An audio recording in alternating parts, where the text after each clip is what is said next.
যাত্রা। তো জগন্নাথের নাম নিয়ে আজকের এই ব্লগটা শুরু করছি। সেই শুভ মুহূর্ত দেখতে পাচ্ছেন সবাইকে সাক্ষী রেখে আজকে জগন্নাথের দর্শন করছি। তো আপনারা আমার ভিডিওর মাধ্যমে করে নিন আর কি। তো আজকে জানি না কতটা আপনারা মানে আমার ভয়েসটা ঠিকঠাক করে শুনতে পাবেন, কারণ আজকে আমি কোনো রকম মাইক নিয়ে আসিনি, সেই জন্য বাইরে যে নয়েজটা সেটা কিন্তু মানে আপনারা শুনতে পাবেন আর কি। তো এটা অ্যাডজাস্ট করে নেবেন আর কি। ফাইনালি এখন শুরু হচ্ছে সেই শুভ মুহূর্ত, দেখতে পাচ্ছেন আপনাদের সবাইকে সাক্ষী নিয়ে আজকে চলে এসেছি আমরা এখানে। এই যে দেখতে পাচ্ছেন কি সুন্দরভাবে সাজানো গোছানো হয়েছে পুরো রথটাকে, খুব সুন্দর লাগছে। সামনে দুটো ঘোড়া দেওয়া আছে, কি সুন্দর, দারুণ। জয় জগন্নাথ।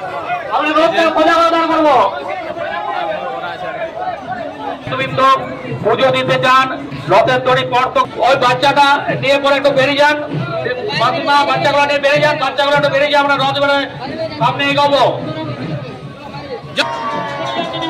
জয় জগন্নাথ।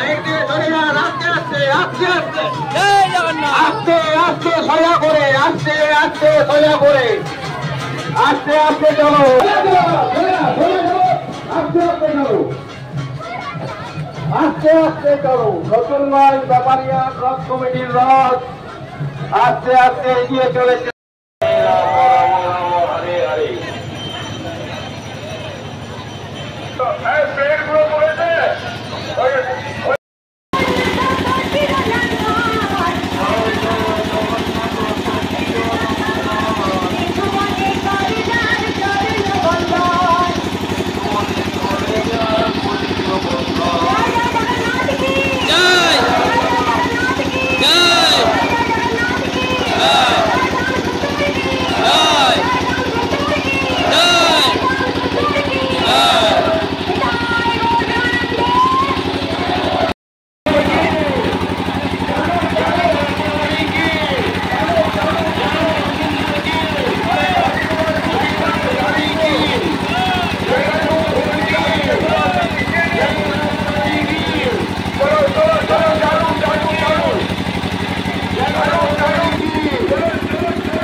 রাধে